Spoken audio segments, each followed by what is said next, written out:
কেউ যদি দান করে ইবাদত কি ইবাদত নয়? কেউ যদি বিবাহ করে এটা ইবাদত কি ইবাদত নয়? কেউ যদি চুরি করে এটা ইবাদত কি ইবাদত নয়? হ্যাঁ, ইবাদত নয়? চুরি করা ইবাদত নয়? আরে চুরি না করাটা ইবাদত। ইবাদত কি এবং কেন? কি বললাম বলেন তো, আরো জোরে বলেন। ইবাদত কি এবং ইবাদত কেন? কি বলতে ইবাদত জিনিসটা কি, আর ইবাদত কেন, মানে কেন ইবাদত করতে হবে, এই দুটো অংশ। কথা বুঝতে পারছেন?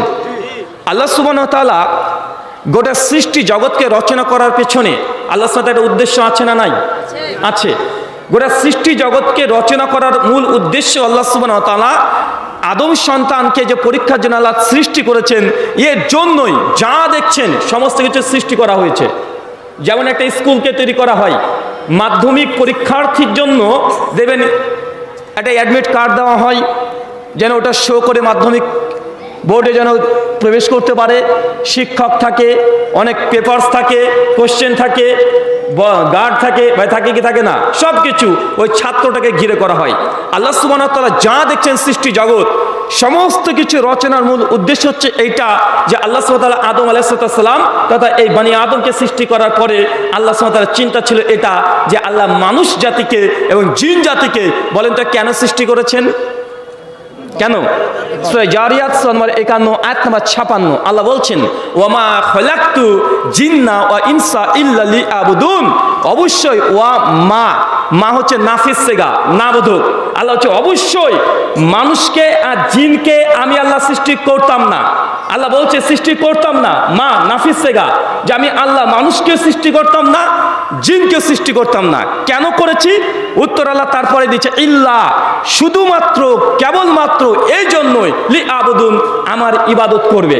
তার মানে বোঝা গেল যে আল্লাহ সুবহানাহু ওয়া তাআলা মানুষকে সৃষ্টি করেছেন, আর যাকে আমরা দেখতে পাই না জিন জাতি, একে সৃষ্টি করার মূল উদ্দেশ্য আল্লাহর ইবাদত করব।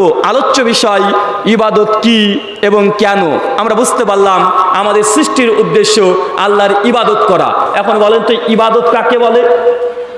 বলেন, ভুল হলো বলতে হবে। আমার সঙ্গে আসলে আলোচনা মানে কথা, আমি প্রশ্ন করব, আপনাকে উত্তর দিতে হবে এবং বারবার প্রশ্ন করব।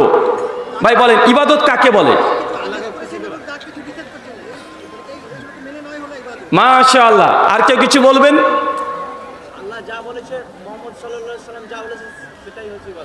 আল্লাহ যা বলেছেন, নবী যা বলেছেন, সেগুলো গ্রহণ করাই হচ্ছে ইবাদত। মাশাআল্লাহ, সুন্দর। ইবাদতের লুগাতুল মানা ডিকশনারি অনুযায়ী আবিধানিক অর্থে ইবাদত মানে দাসত্ব করা। কি করা?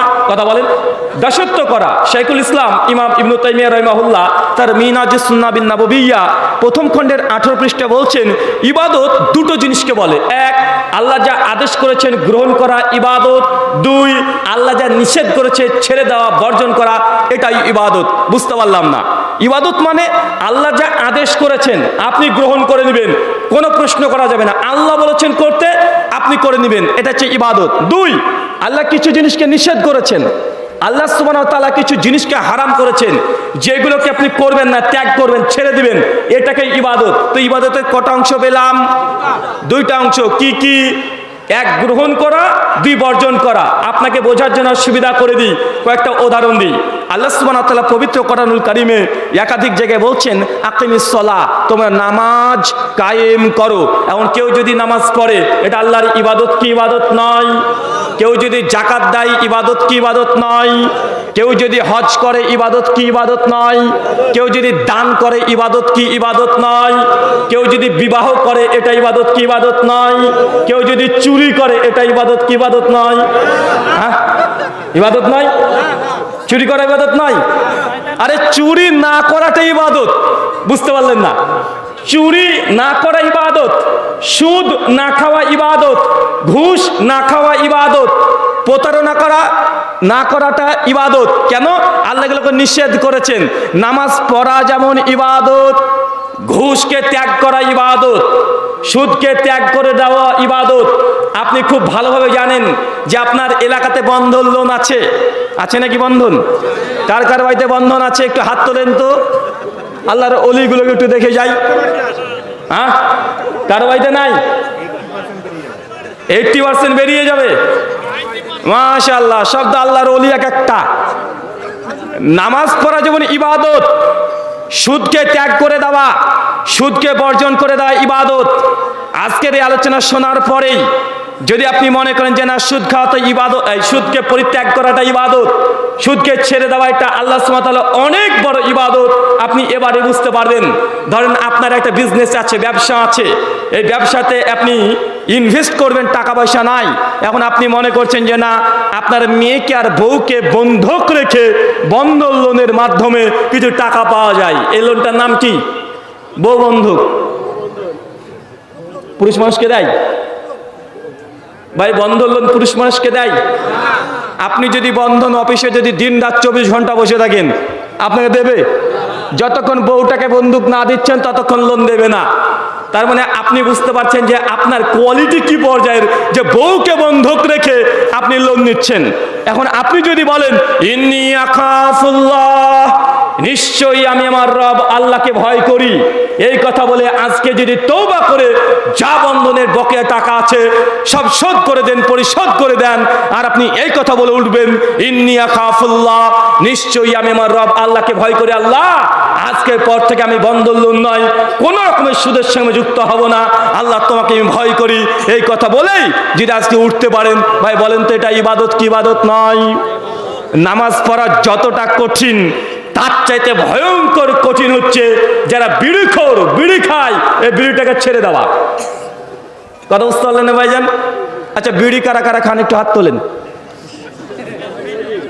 হ্যাঁ, বিড়ি খাওয়া মানুষ নাই ভাই? একজনও নাই? মাশাআল্লাহ, কেউ নাই? এ তো জান্নাতের সত্যি করে বাগান রে ভাই। তাবরানী মুজাম্মিল কাবির একটা হাদিস আসছে, যেখানে ইসলামী আলোচনা সভা হয় সেখানকার জায়গাটাকে নাম দেওয়া হয়েছে জান্নাতের বাগান। তো আজকে দেখছি সত্যি করে এটা জান্নাতের বাগান, মানে এতগুলো মানুষ একটাও বিড়িখোর নাই। মাশাআল্লাহ। কি বিড়ি খাও তুমি?